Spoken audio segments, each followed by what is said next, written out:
ดูกรขหบดี บุคคลให้ทานนั้นเศร้าหมองหรือปราณีตก็ตาม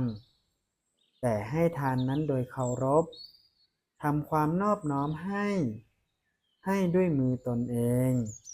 ให้ของที่ไม่เหลือเชื่อกรรมและผลของกรรมให้ทานนั้นบังเกิดผลในตระกูลใดๆในตระกูลนั้นๆจิตของผู้ให้ทานย่อมน้อมไปเพื่อบริโภคอาหารอย่างดีย่อมน้อมไปเพื่อบริโภคผ้าอย่างดีย่อมน้อมไปเพื่อบริโภคยานอย่างดีย่อมน้อมไปเพื่อบริโภคกามคุณห้าอย่างดีแม้บริวารชนของผู้ให้ทานนั้นคือบุตรภรรยาทาสคนใช้คนทำงานก็เชื่อฟังดี